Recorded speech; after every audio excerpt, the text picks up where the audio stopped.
Let's talk herd.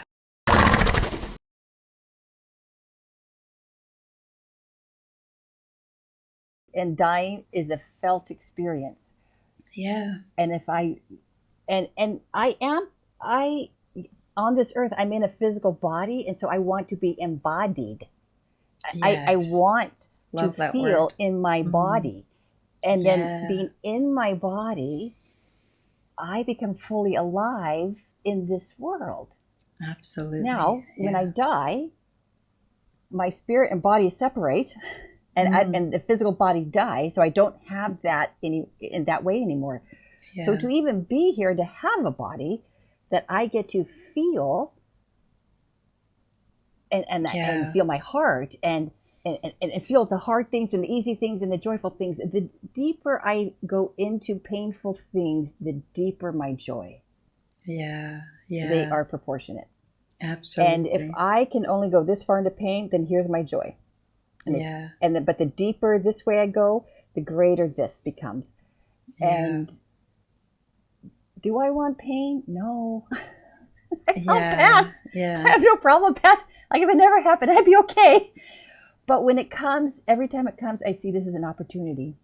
And I actually start Yeah. to get excited Yeah. because I have enough practice now where I go, okay, I still don't want it. I still don't want it. But when those hard things come, I go, oh, this is an opportunity to Yeah. feel even more deeply. And when I feel Yeah. more deeply, I'm even more in my heart. I discover more of Mm. myself on a felt experience. It Yeah. is not, it's not in the head. The head will come along later and maybe give some Mm. clarity as to what's going on Yeah. here. Yeah. And that's a gift. Yeah. But for me, I want to go deeper into the heart because that's where Mm. it gets exciting. That's the uncharted territory. That's where I learned Yeah. something new. Yeah. And so horses, thank you, God. Like they introduced the whole Yeah. idea of like, you know, Yeah. It's yeah, almost like the pain is, it's like the contrast, and it's like the larger space that we can become. It's like a kind of growth, really. And I think growing yes, is painful because you're changing, you're having to kind of leave yourself behind, that part of you behind, and or that where yeah, you were yeah, behind, and like, and it's, I don't know, it's all perspective. We call it pain, but I think as when you right. start, like you say, calling it, thinking of it as something else, then you start to see, like, for example, I had a funny experience the other day. I got bitten by a spider, because it was, I think it was a yellow sac spider, because it was in a little, I realized it was in the Mm. brush, and it had made a little sack, and I just grabbed this brush to sweep the porch, and it came out and bit me, and it was really sore. Like, I've never been bitten by a spider before, and it was quite big, this big girl, and and it but then I don't know why, but I just got this feeling when I was sitting with the pain, and it was quite phenomenal. It was like the kind of pain of a bee sting, but it didn't go away. It just stayed at the same like level for a long Yeah. time. And I don't know why this idea came to me, but I just thought, this is a gift. This is a gift as long as I can see Wow. what this is. And it was and when I started looking at it like that, I felt that it was a vibration, like a vibrational quality that was coming from the spider, like that, almost like the spider had transmitted it. And it felt like it was related, because I get quite sore joints in my wrists, just repetitive strain injury. Mm. And I felt like it was like a kind of, if you could put it into words, it was like an emerald kind of crystal, this vibration. It was really powerful and really coherent. And I felt like it was like healing my joints and just making them stronger. Wow. Yeah, it was crazy. And then when I like, so then it kind of faded. But the funny thing is, I didn't get any other symptoms at all. It didn't swell. It was itchy for a Yeah. very short time. But it was almost like I realized, if you receive the gift, as it was meant, or if you recognize the gift, then you won't get, your body won't reject. Your body only has symptoms Right. when it's not coherent with. So yeah, it was really Yeah. crazy. And then I thought, wow, like Wow. everything could be like that. Yeah. I mean, maybe we just need to sort of change how we interpret everything really that happens. And that's exactly what you're saying. Yeah. Really. Yeah. Yeah. I mean, it kind of changes the world because you stop thinking and then it's in line with all the spiritual, wisdom that we are always supported and we're always embraced and held, and and we kind of really, really are in everything, even when we injure ourselves which is really liberating as well, because you can stop worrying about anything really. Yeah. What comes to my mind, I was reading about dirt and laying in the dirt. And it had something to do with, I can't remember what the microbes were in the dirt, but actually physically laying in the dirt and the positive response it has to our body. Yeah. And actually like antidepressive qualities and some other things. Like basically, if you're depressed and don't want to be, go lay in the dirt. Yeah, the microbiome. I don't remember the details, but it was something to that effect. And then I was thinking about that and I thought, well, of course the horse is going to lay down before they die. Yeah. Generally, they're going to lay on the earth. Yeah, they're reconnecting. They're going to feel the magnetic resonance of the earth supporting them. Yeah. Of course, they're going to lay down. And when I first started giving the hospice class online, I remember someone asking, "What do you do when the horse lays down?" Like, now what do you do? Because if your horse is well, laying down for too long is not good for the body. Like, there'll be other problems that will happen. And so if a horse is down all day, you sort of would like them to be back up because that means they're well. But if you're dying, you're going to lay down. So it's just like, just saying, hey, you guys, if your horse is in hospice, at some point they will lay on the ground. Yeah. I have started laying on the ground. We'll all lay, so my heart is on the ground. That side of me is on the ground. It's like, oh, this is so peaceful. Like I can get recalibrated right here. Wow, just laying on the ground and relaxing and letting the ground hold all of my body. Yeah. And like during COVID, I did that a lot. I go out in the horse field and just lay on the ground and just can't touch anybody and everyone's in isolation and all that. And so I started laying on the ground as a way to feel connected to something. Wow. Yeah. It worked beautifully. Yeah. So when I look at these horses dying and they're laying on the ground, I don't freak out. No. I go, oh, the earth is holding them. Yeah. And they can feel it. Maybe it's a real part of the process as well, like because when you're saying that, it really reminds me of Epona, and I can't remember now whether it was the actual day that she died, but she wanted to go down and lie down, go outside and lie down on this bit where the earth is exposed. It's got like a little kind of tree, a juniper, and she wanted to lie under there, and it felt like so powerful because it felt like her whole body was just going into the earth, and she was going, and I wondered if she was going to go right then, and she didn't actually, but I'm pretty sure it was that night that she did finally. Yeah. So when I hear about horses, a down horse, well, if you're dying, so you're in hospice, they're dying, there's a terminal condition, whatever it is, then I start looking at where are they chosen? What place have they chosen to lay down as their last resting place? They chose this. And my horse that died 2 years ago, we never had to move his body because he died right at the gate. He died right where all the other horses prior to him, about 4 of them, where either they died there or we moved their body there to be picked up because we can't bury on that property. But of all the places he could lay down. That's amazing. He was at the gate. So we never had to move his body. Yeah. And I'm just looking, I'm going, of course.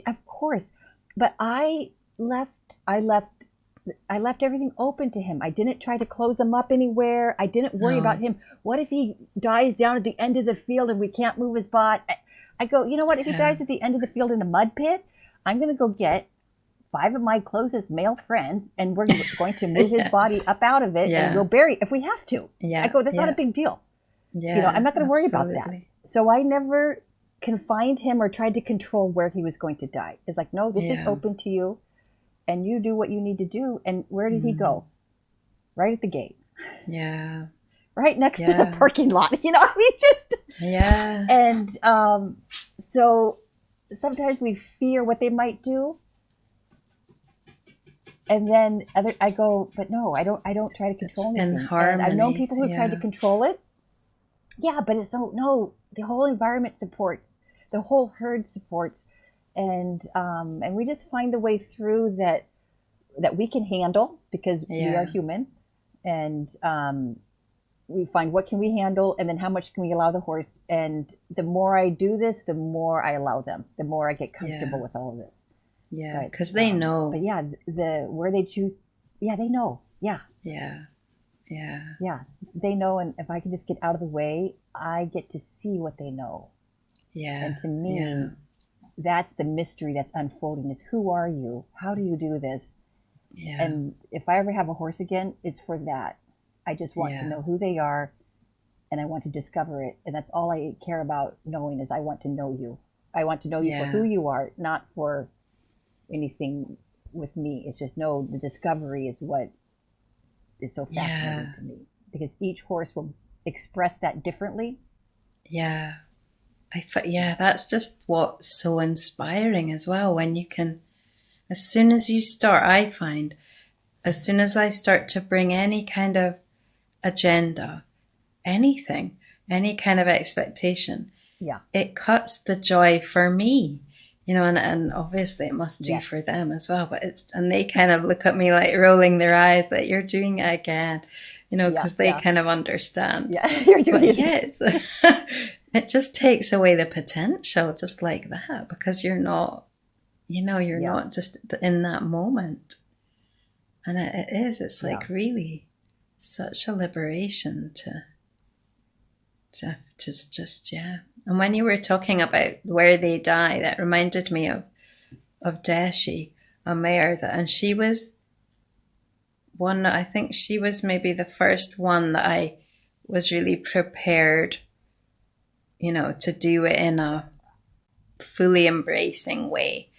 And so with her, I actually did a kind of ceremony with the herd where it was quite shamanic, and I'm not a shaman, or I don't really do that. But this day I felt like she was kind of having these spells where she just wasn't, there was something wrong, almost colicky, but not really. She wasn't really moving about like colic, and she Yeah. was lying down. And so we just did this kind of calling in all of the spirits to help her to have an easy, a peaceful death, because it just felt like it was her time. And I can't remember now if that was before or after, but I took her out for a walk. Just, it felt like the right thing to do. And she wanted to go in the hay barn and eat some hay. And then she told me in the hay barn, she said, "I'm ready now." And I was still partly thinking, oh my God, maybe I should ring the vet now. And maybe I even did. Yeah. I maybe even did. I can't remember. But then she said she wanted to go back to the herd, because it's scary. And I think I would be better with it now, but those first times are like, so she wanted to go back, and I opened the gate, and she got like about halfway in, she didn't get fully in, and she went down again. And I thought, oh my God, what am I going to do if the other horses come round? And Right. and literally she was gone in about a minute. It was so fast. It was so peaceful. Wow. She didn't even like move, she didn't do the kind of struggling or anything. She just went. She wanted to be back close to her herd, and she just went. Right. And I was like, wow. I was totally amazed. Oh, I think I had rang it, because I rang the vet and I said, "You don't need to come. She's gone." And that was it. Yeah, and I don't know that you know what they're like. They're like, really? Really? How do you know? She beat you to it. Yeah. Yeah. But it was so, like, I was pretty kind of amazed at how just fast and easy. And I think that was just her. In her life. She was always very, and she told me in the hay barn, and I think she just said, "It's time." and that was it. Yeah. So yeah, they are. And it's Wow. not always like that. And sometimes it's a lot stickier and more, Yeah. complicated. But maybe the more we can Yeah. really, just be okay with it, I think that does help Hmm. quite a lot. Yeah. So what would you say to somebody who, say like that lady who had her two horses and she's feels like she's got them in, on a kind of, she's keeping them alive. Would you say, right, keep feeding them, keep doing that care, they will go when they're ready? Or would you say, stop the care? Or, what would you say to someone like that? Um, sometimes people will talk about, well, if the horse were in the wild, they would have been eaten by now. And I Yeah, go, see, that's yeah. what people say. Yeah.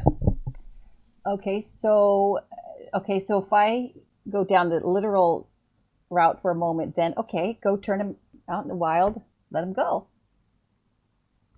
Yeah. There you go, take care of it. I mean, I'm not advocating that, but we just logically take that out there. So then I go, okay, well, I'm the one who put the fence around the horse, so I have a responsibility since I've taken away their living Yeah. environment of being in a herd and foraging for their own food and all of that they do. Then I go, okay, well, then I have a responsibility to provide food and shelter. Ideally, other Mm. horses, if that's possible, all of that. And then in that, as horses get older, yes, they can lose their teeth. They can. I met an equine dentist. He said, if you maintain their teeth, he said, I've seen horses go into well under 30 still being able to chew hay. Mm. Still being able to chew hay if you maintain them. So, Yeah. and of course, that's also the whole teeth issue. We won't go into that whole detail, but that's another byproduct of domestication is that if horses are out in the wild, they have a coarser diet typically, Yeah. and it Yeah. will wear their teeth Better and balance whatever. from the start. But Yeah. yeah, so for me, with senior horses and domestication, I adjust their food to soaked hay pellets if they can't eat hay anymore. And then I just plan Yeah. on doing that. And I'm not Yeah. going to not feed them. I'm not going to let them starve to death. That Yeah. that is true for me. That's where I go, Yeah. okay, there's my line. Yeah. I'm not going to let nature run its Yeah. course Yeah. just because you have no teeth and I have you here. I'm going to let you starve before my eyes. No, I'm not going to do that. So I am Yeah. going to Yeah. switch to soaked Yeah. hay pellets, continue to feed them and take care of them. Um, and Yeah. so, yeah, so then that's not an issue. So the issue becomes, when are they going to die? I have no idea. Will a medical condition Mm. that's terminal happen and then that's what kills them? Could be. Mm. Could something else happen and they just lay down and die? Yes, I've had that happen. Mm. And even in the laying down and dying, something physiologically has just happened that killed them. So Yeah. if I have a senior, I still feed them. I adjust the food accordingly. Mm. Um, but beyond that, it never enters my mind of trying to figure out when they're going to die. It just doesn't enter. Yeah. I go, no, I have this responsibility to you. I'm going to fulfill my end of it. Mm. And then Yeah. when your body, and for me, it's a relationship between you and your maker, which I have nothing to do with. Mm. When your end of your life comes, I'll support that too. Yeah. But I don't have to know when that is. I don't have to spend a single Yeah. moment stressing about it. I don't have to worry about this and that. I've known people where some people have a hard time with arthritis in a horse. And then when they get Yeah. harder to move around, yes, that's a delicate area to navigate. But quite frankly, for me, I don't have a problem with it. So Mm. it's harder to get around. Yes. And your question is what? Yeah. What's wrong with that? Yeah. It's If true. you look at the Yeah. elderly population of humans, we don't euthanize everyone who's in a wheelchair. We don't No. euthanize No. anyone who uses a walker. We don't Yeah. euthanize the little old Exactly. lady who can only take one step at a time. I know this one person who uses a walker, is completely hunched over, but she still goes out in the world. She Yeah. still And goes she out. She still wants has to. something to offer. Yeah. Yeah. And so with our horses, they're alive.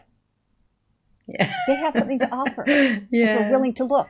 It's so true. And but Yeah. we're so Yeah. conditioned that no, they have to be alive and perfect and healthy. and they have to be happy, how we deem happy. Yeah. So that They have to at the moment there's prove that discomfort, they're okay. we, yeah, it's like, no, I've heard people say that they want to euthanize their horse while they're doing well. Why? Oh my God. Why? Because they want to make sure there's no Yeah. suffering. And I'm going, oh my Yeah. gosh, you're preempting their life by who knows how many years. So for Yeah. me, I go, no, I support you. I provide food and shelter, ideally herd, ideally more space if possible, all of those things. Yeah. And then I just enjoy your company for as long as you're here. When do you go? I have no Yeah. idea. Do I worry about it? No, Yeah. I don't. Will Yeah. you die one day? Yes, you will. How old will it be? Yeah. If you're a horse, you're probably going to go before 50. Yeah. Probably. Every once in a while, a horse Yeah. goes past 50. Not often. Wow.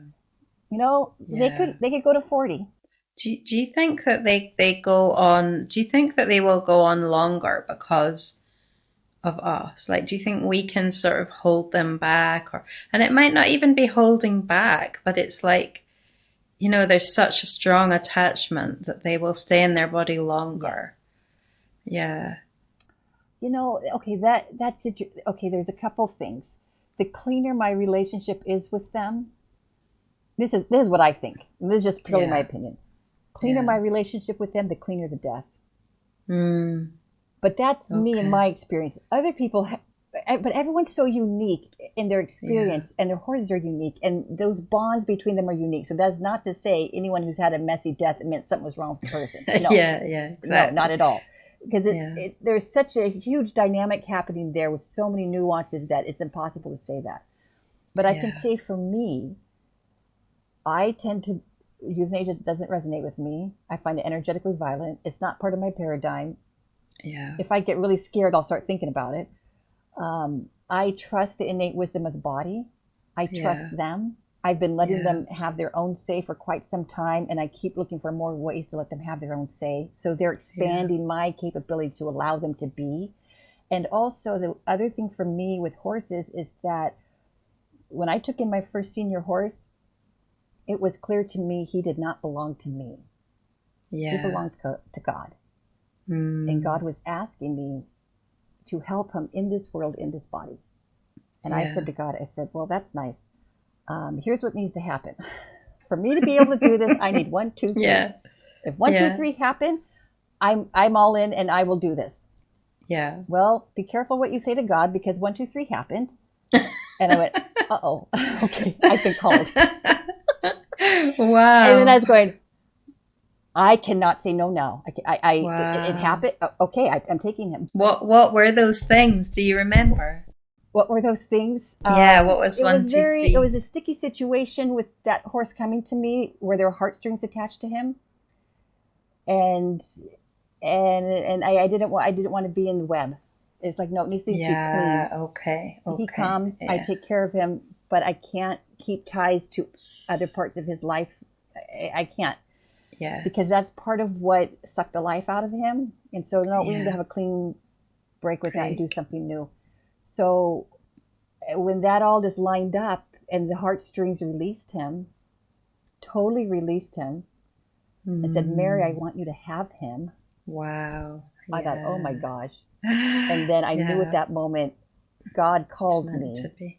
and Mm, I don't say no to God when it's that clear. So, yeah. so I took him, and every horse, yeah, like no, I want to keep those communication lines open. So, every horse from him forward, always, always, always call from God, always. Yeah. And Wow. I forget what question I was answering for you. I don't The remember. I'm three sorry. things, I think. Oh, the three things. Yeah, the three things Yeah, were just sticky human woundings that yeah, that had a hard time letting go, even though they knew it needed to yeah, happen. And uh, yeah, and so when that horse came, I knew he belonged to God, and yeah, I was the lucky yeah, one who was called to take care of him here. And I yeah, remember one time saying to him, this is several years in, he was sitting out in the field taking a nap. It was a sunny day. I just went out to him, and I don't know where this came from, but these things would just come to me.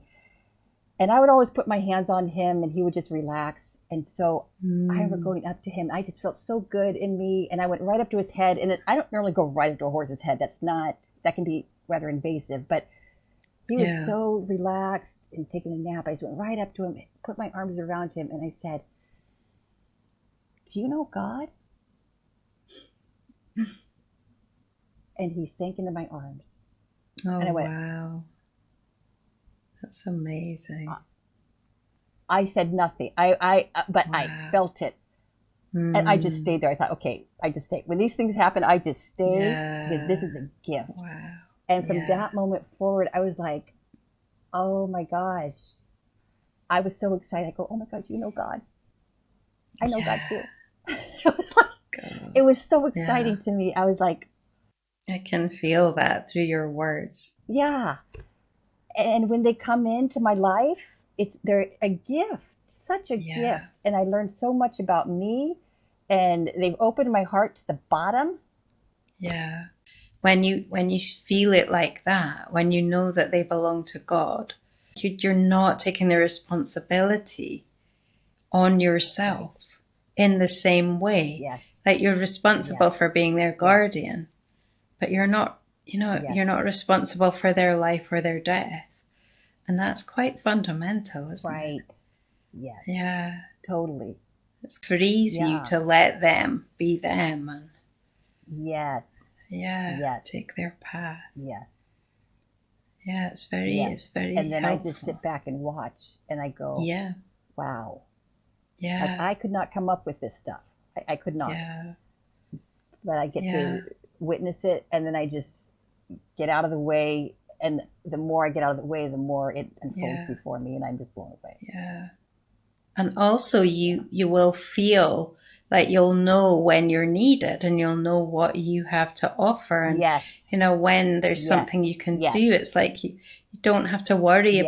about it because you find yourself No. just doing things like, Yeah. why did I do that today? But you just do it Yeah. and it's Yeah. right. Yeah. Yeah. It's so Yes. powerful. Yeah. It leaves it open, and I I didn't know that a horse would call upon me. Like, Mm, but there's been a handful of times they stare me down and they want wow. something. So I go, Yeah. oh, Yeah. okay, I'm right coming, you know. I'm And listening. but it's only Yeah. because I give them. It's because I've given them so much space and I'm not crowding them. I'm not on them all the time. I'm not touching them all the time. I'm Exactly. Yeah. letting them be. So then I get to see where are you moving, how do you do things, and it leaves such space and freedom for them to Mm, initiate yeah. that it is Yeah. clearly coming from them. Yeah. And so then I go, okay, let me just be out here with you guys doing nothing, and I'll Yeah. just go over. I might not go in the field. I might just stay up here and shovel manure or whatever it is, but just be in the Yeah. environment. And when they need something, they will come over and ask. And Yeah. so Yeah. to me, that's the best because I think they are Yeah. just as curious about us as we are Yeah. about them. Oh, And so true. they're sort Yeah. of wondering, okay, so who are you humans, and what can you guys do that we can't do? Because there's Yeah. things we can do they can't do. And so Yeah. rather than glorify the horse and me, bad human, how about no, I've Absolutely. been created by God too. So have they. Yeah. And we get to interact and create Yeah. something. Something can happen here that we can't do alone. Yeah. And so, Yeah. but it's when we allow the space for each to be who we truly are, and then Mm, how do we interact in that, and then that to yeah. me is where the magic begins. Yeah. So Exactly. Yeah. Yeah. That when you talk yeah. about the initiating, when they initiate, that's just, that really is Oh, it it. Yeah. For all of it, yes. whatever part, whether it's about Yeah. working with them or whether it's about hospice or whatever it's about, it's that, that's where, because that's the dialogue, isn't it? That's the Yeah. opportunity for them to really express themselves. And it's just, yeah, it really is magical.